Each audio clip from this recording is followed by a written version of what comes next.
What's your ma'am, POV sa mga tao, mga Pilipino all over the world who actually come here sa Duterte Street to show their unwavering love and support?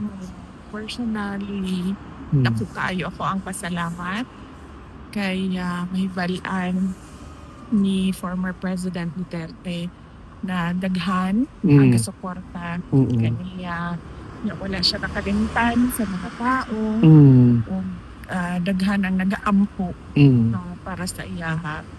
So para sa ako, naku kaayo na natapak sa iya. Kana mga short interviews na to, ma'am, did it by any chance directly or indirectly you think affected the case, or you as families gina-interview or whatnot? Ginasite siya ang mga declarations sa family, whether or not dira na hitabo sa Duterte Or Street even or sa katong- laing na platform. Ginasite man siya sa ICC. Kung ang uban gani, makita ninyo na naa siya sa decision mismo. Yes. Sa mga orders nila, makita nimo. Pero para sa ako, dili man na legal basis for the court to deny Yes. based on statements of relatives. Dapat factual ka kung unsa ang makita nimo dito sa kaso or sa circumstances surrounding the case. Dito lang ka. Such as katong imong statement na ata sa Amsterdam bitaw nakita ta na ni take over ka sa live. That was also explicitly cited sa ilang decision, ma'am. Na nangita si Kitty o si Ar. Kato during that time, Naon sa daw. kato niyon ka na jailbreak niyo mo na statement na ilang Dito ang joke dito kadtong sa Malidao. Mali-veiled nimo. Okay. So kanang mga ingon na tama ba na? I mean, naabay legal basis na himuon nimong base sa imong desisyon ang joke Yeah. sa tao.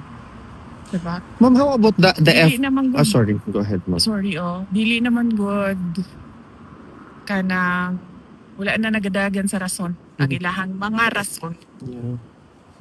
kung ano nakatinay sila o mga filings ni former President Duterte. How about mga efforts sa mga Filipinos, ma'am, voluntarily, such as the Tay Kami Naman campaign?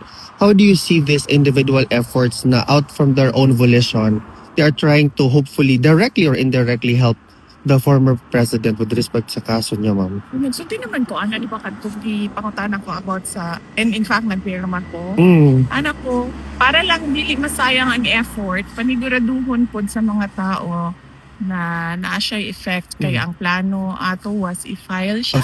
But right now, it will be filed as a petition. A separate petition sa Supreme Court, ma'am. Mo tong advice na ako una ato consult a lawyer para dili masayang ang effort sa mga tao and ang interest sa mga supporters na pirma sa petition. Ma'am, ang presence ba sa mga Filipinos continuously for almost 1 year now, kanang magatag ba siya sort of motivation or maka-elate ba sa feelings ni PRRD inside, ma'am? Every time he asks. Ang iyang concern na unang-una is ang inconvenience sa tao. Maugina pero ni ang iyang ginasulti ni former President Duterte. Pag mo mention ko, wala akong kabalo sa ginaistoryahan nila sa uban kapamilya. Pag mag-mention ko, maingon gid na siyang paulian na sila kay sayang ilahang oras or paulian na sila kay dili sila dapat mo gasto or paulian na sila kay tugnaw kaayo kanang ingana mo gina yung first concern ang inconvenience sa mga taong nagaadto sa Duterte Street ug nagaadto dira sa gawa sa detention unit. And kung remember nimo isa sa mga gibasihan po sa isa sa mga court orders, I don't know kung sa appeals ba to or sa pre-trial chamber, ang kadako sa support network. Yes. Sa kadaghan sa supporters ni President Duterte. And when he hears, ma'am, na ang mga Filipinos na we will still be here, winter, spring, summer, or fall, it doesn't matter because we want to be here. We choose to be here. Kaya hopefully we wanted our presence to pierce through the walls of the ICC and probably, hopefully, ma-feel man niya indirectly, ma'am. Di na tamusali ka ng ICC. Uy, maghuna-huna na lang siguro ta sa karon ba sa edad ni PRD is about to turn 81 puhon Yes. bago yang Ginoo. Wala ang Ginoo. Ang huna-hunaon na lang nato no kung unsa ang makahatag og moral support sa iya.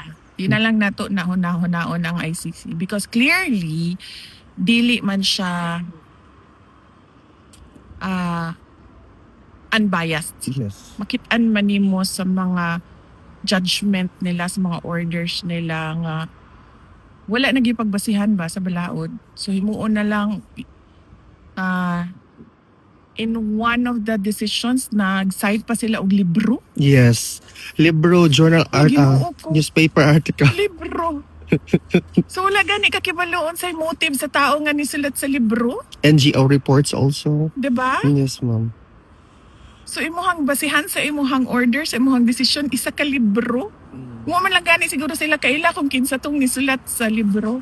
Ngay nga na ba so di na nato na hunahunahon ng ICC. I-assume na lang nato na ilahagi ng ikulong. Mao magid na ilahang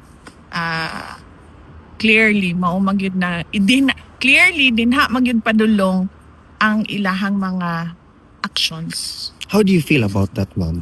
When you already see that where this is going? Diri sa ICC, as I said, no, di na nato na siya hunaon. Kung na-prejudge na nila ang kaso ni Rodrigo Duterte, na-prejudge na po nato ang ICC as a biased political court, no. Dili siya court of justice. So, out of the topic ng ICC, ang kadtong violation sa rights ni President Duterte inside the Philippines. Yeah. Mao gyud to ang para sa to mga Pilipino ang kanang kuan. Dapat naon-naon. Mm-mm.